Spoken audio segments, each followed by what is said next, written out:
Lucky Land Casino, asking people, what's the weirdest place you've gotten lucky? Lucky? In line at the deli, I guess? Aha, in my dentist's office. More than once, actually. Do I have to say? Yes, you do. In the car before my kids' PTA meeting. Really? Yes. Excuse me, what's the weirdest place you've gotten lucky? I never win and tell. Well, there you have it. You can get lucky anywhere, playing at LuckyLandSlots.com. Play for free right now. Are you feeling lucky? No purchase necessary. Void where prohibited by law. 18 plus. Terms and conditions apply. See website for details.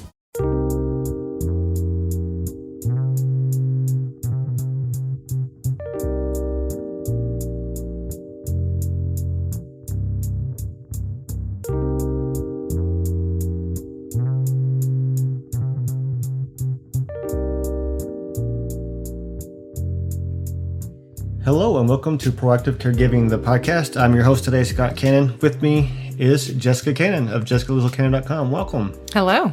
How you doing today? I'm doing great. Awesome. So I want to start today a little bit different before we get into the actual topic for this podcast. From the previous podcast, we actually had a question come out of that. You referenced some anger and resentment from having to leave your world of a working CPA to become a full-time caregiver for your mother. And so the question we received was, how do I cope with the anger and resentment? How did you, and how do others? Right off the bat. I appreciate that because anger and resentment it's a deterrent to you being a better caregiver. For me, that anger and resentment definitely clued into issues that I had to give focus to that I was deliberately avoiding. And what it came down to was I had to figure out what my trigger points were. Why was I angry? What was I so resentful about? And I had to go back to the beginning. Dun, dun, dun. I had to go back to early childhood. In many cases, there are caregivers out there who are caring for the very parents who either were abusive, neglective, and it's difficult to go back and actually bridge the gap with that relationship. So anger and resentment at this point for me was I had a bad relationship with my mother growing up. And then having to step away from my career, something that was what I wanted to do, what was for me, my purposes, it made me angry that I had to step away from my life, in a sense, to step into her life, to help her, because she made bad choices, or at least that was where my anger was coming from.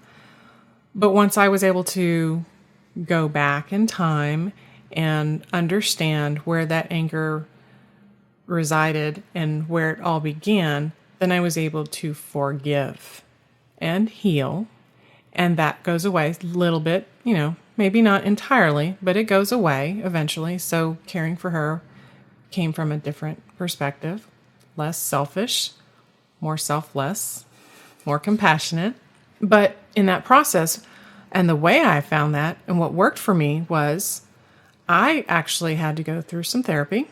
My mother and my father came from a generation that therapy was not a go-to. It was frowned upon. It was negative. It was a sign of weakness. But for me, that absolutely helps. And I encourage you to go get therapy. Find your therapist that works for you. You may have to have a second opinion in that case. But another thing is, in addition to the therapy, I joined a local support group. And so if you can take the time to, you can go online, depending on what form of dementia your loved one is coping with or what type of care you are providing, find those specific groups online, and you can find local support groups. And if there's not a specific local group for you, there are online groups as well. And so finding those outlets and getting to the source of it, down to the nitty gritty, the bottom line, that's going to help you overall. Wow. Thank you. Thank you very much. So I know that was a big question right out of the gates. So now I want to jump into today's topic. So last time we learned about this upcoming book you have, Proactive Caregiving, and the Caregiver's Trinity. And the first point of that is the boomerang effect. And that's what I want to talk about today is this boomerang effect. Why a boomerang? Where does this come from and what does that mean? Right. The boomerang effect, as I came through my own understanding of anger and resentment, I understood there is a boomerang that is thrown out there early in life and it comes back to us. The boomerang that I'm referring to in this case is more so a reference to the golden rule. Do unto others as you would have done unto you. But in this case, it's what goes around comes around, and it comes from that karmic sense. And so we learn it as children on how we treat others, and then we forget it as we become older adults in life, work in families, that we forget how to care for ourselves. And so by not caring for ourselves, that kind of creates that scenario that opens us up to our own issues of having to deal with dementia. So what is dementia? Is it a disease? Is it deterioration? I've heard both. And there's a reason for that, because when the little bit of understanding that we have with dementia, we're now forced to understand it because it is becoming more and more of this growing epidemic on how our society is aging. If you think about disease, the word disease, I mean, it's more concerned with a disorder of structure or function. But see, disease is something that's related to a human, an animal, a plant, and it's related to specific signs or symptoms that affects a certain location. And in this case, this location is of the human brain. It could be something that happened because of physical injury, or in more cases, more often than not, it is related to poor lifestyle. But if you look at it in terms of deterioration, again, according to the dictionary, deterioration is the process of becoming progressively worse. And so this is where the confusion is when it comes to dementia, and where doctors are finally starting to understand. If you have a diseased location of the body, again, in this case, the brain, the perception is that the brain is intact. But in this case with dementia, it's existing because the brain is deteriorating. And so, again, if you step further into that deterioration and follow that process, then that's where I realized if you're going to look at dementia or understand it at all as a disease, then dementia really is a disease of accountability. What does that mean, a disease of accountability? Accountability as in this is the way we are all going to be held accountable for our poor lifestyle choices. So that's what the boomerang is coming back around. Right. So the boomerang is, we're taught as children, we are given, we know what we know. And so we pass that on to our children indirectly. That's how we were raised. That's how we understood is either a good or a bad parent. Sometimes we go the totally opposite direction. An abusive parent may raise an abusive child, or an abusive parent may raise someone who is completely opposite, more compassionate, more considerate. But either way, some of the habits we learn from them are passed down and we teach our own children. And so that boomerang keeps going back out further and further. And where that boomerang comes back to us is when we begin our own aging process. Those bad habits come back to us because the bad habits cause our deterioration in the first place. Bad habits being poor diet, lack of exercise, stuff of that nature. Yes, but in addition to the bad habits in that respect, you also have to consider the coping mechanisms. Because, like I said, as my parents, their generation were so adverse to having gone through a process of therapy, psychotherapy, because that's what they saw it as. Mm-hmm. You're crazy, or you're you're weak. And so they avoided therapy at all costs. So they didn't have the proper coping mechanisms. And for my mother, her way of coping in life was food, bad food. For my father, his coping may have been alcohol. And so we do that in our society. Instead of coping, we learn, you see your parents drinking and smoking, or your parents maybe abusing drugs. And depending on their effects, you either learn it's okay because they did it, or you learn the negative effects it had on them, so you learn not to do them. But that boomerang it's launched out there and it comes back to us. And the way it comes back to us, we are opened up to what eventually becomes depression. And that depression leads to dementia. Okay, so how do we stop from launching the boomerang? How do we stop from throwing it in the first place? The way I've learned to stop throwing that boomerang is by stopping to learn the cause and effect of our actions. Stopping to learn what I was raised with isn't necessarily how I need to be living by. I understand they did the best they could with what they had, and I'm doing the best I can with what I have. But luckily for me, I have a lot more information at my fingertips now than they did. So in that vein, what do we say to the single parent who is rushing from work to pick up their child, and then they have to get to the soccer field, and then they have to get to the dance recital, and the only thing they can really do is run through that fast food restaurant? Okay, how does that person stop some of those cycles? How do they develop better habits when there's just so many hours in the day? Right. There are so many hours, but you have to be very selective of what you're going to do with those hours and where you're going to spend that time. And if you're spending your time going from work to soccer practice, and from soccer practice, you skip the dinner table because they have to get home and bathe and homework and start the next routine all over again the next day.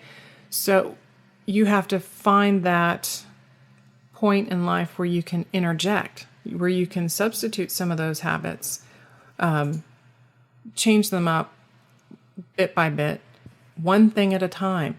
You can do something as simple as prepping meals in advance, snacks, so that you're on the go, but you have something with you to avoid running through that fast food line. Okay. No, that's good stuff. It's just, I know that's usually one of the first things you hear about is it's so much easier and more affordable to buy 5 hamburgers for $5 for 5 kids instead of spending $50 for, all that organic, healthy produce to make the dinners and stuff. It's an obstacle for a lot of people.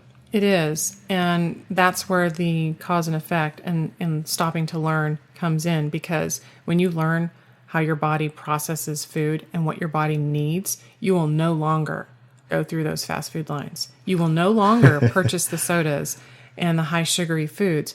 And it's something that when we're in that high stress environment, we tend to crave it more. Well, we crave it more because it's that whole cyclical thing. I found myself saying whenever I was in those high stress moments that I needed that comfort food because that was going to make me feel better. But in the long run, it made me feel worse because that comfort food didn't give me what my body needed. I was more tired. I was more irritable. I gained weight, which made me a little bit more depressed. And it didn't make me want to exercise. And the boomerang keeps flying around and around and around. So I want to bring up something you mentioned in conversation last week about parents. You said that a parent is a caregiver. Now, often we don't associate being a parent with caregiver in the traditional sense of the term caregiver. Right. Can you elaborate on that? Because that was kind of an eye-opener for me as well. Absolutely. When we say caregiver, we often think about someone caring for someone who is sick or unable to care for themselves.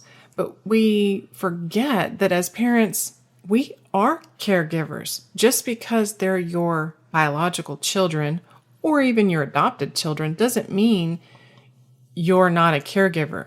You're providing care to someone who needs it. You're providing care to someone who cannot care for themselves in a certain way, whether it's their maturity level or their necessities.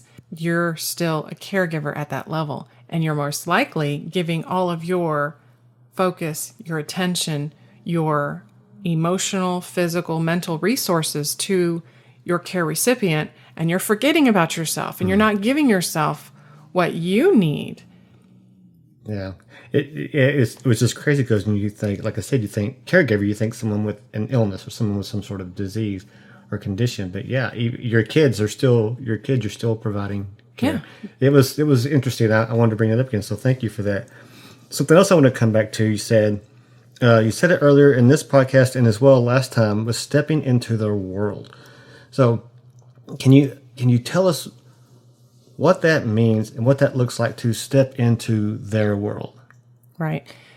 What I was doing in the beginning was trying to fit my mother into my schedule. So I was trying to bring her into my world. I was working more than full time and still trying to manage household responsibilities or balance work life with family. And so I was bringing her into my domain, trying to fit what worked for my routine, my schedules, my purposes. And that was stressing her out. So when I realized that's what was happening for her on her end, I had to find ways to step into her world. Instead of doing, like when I was still working full time, I was trying to take lunch breaks to step in and check in on her, bring her food. So then I know what you ate, I know when you ate. And then after work, I was trying to do the same.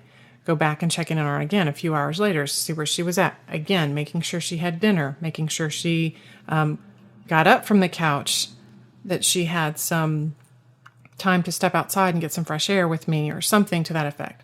And so that was stressful to me because I was trying to balance everything. And those small hours here and there was not enough to actually see what was happening to her or what she was actually needing. So when I stepped away from my job to maintain a more regular caregiving routine for her, that's when I was able to see her needs and what they were and how often she needed. Yeah. So it's kind of like you just looked at it from her point of view a lot more closely. It had to be, because trying to bring her into my world and keeping up with my routine, it was to the point where the reactions that I was getting from her was stressful. And just as you have the parent that knows the routine a child has, you run errands or you go to events and you do things and you try and work around their nap times, for example. And so that's one of the things that by trying to bring her into my world, I wasn't considering her capabilities or her limitations. And so you have to consider what works and what's going to help her, what's going to help alleviate stress for her. Right. So no, you had to kind of rethink how she does the simplest tasks: brushing teeth, shower, changing clothes, stuff like that. So stepping into her world, seeing it from her point of view, I'm sure helps make some of those decisions. Absolutely. When I called during the day, and that's what many people end up doing.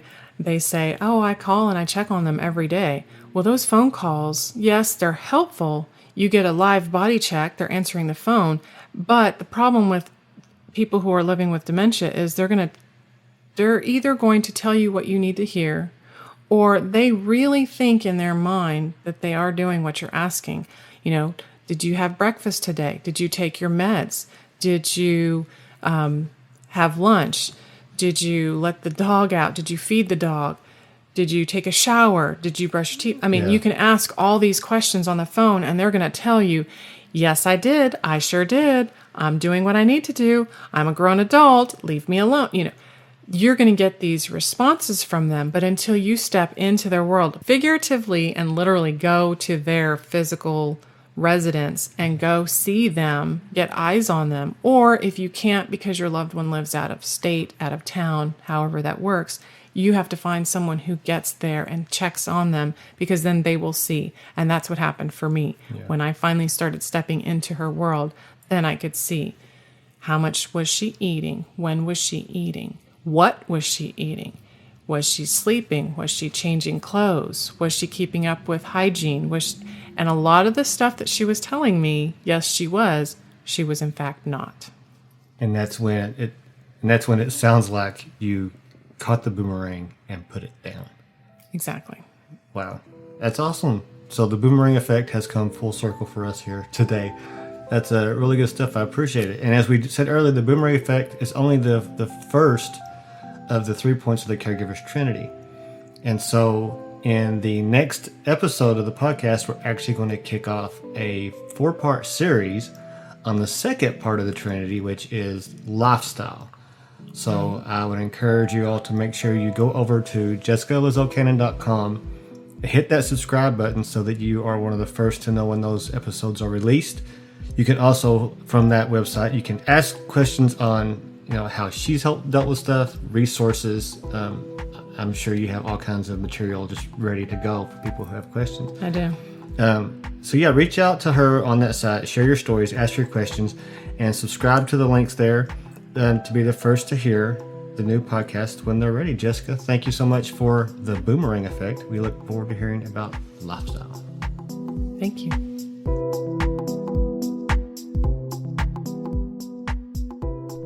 To learn more about proactive caregiving and to hear other episodes of this podcast, please go to www.jessicalizelcannon.com. That's www.jessicalizelcannon.com.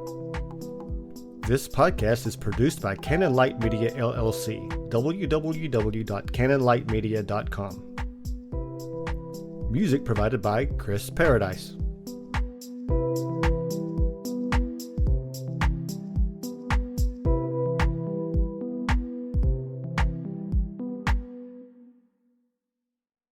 Mary redeemed a $50,000 cash prize playing Chumba Casino this year. I was only playing for fun, so winning this was a dream come true. Chumba Casino is America's #1 social casino experience. It's serious fun. With over 80 casino-style games to choose from, you too could win life-changing amounts of cash. Be like Mary. Log on to ChumbaCasino.com and give them a whirl. That's ChumbaCasino.com. No purchase necessary. Void where prohibited by law. 18+. Terms and conditions apply. See website for details. The voice in the preceding commercial was not the actual voice of a winner.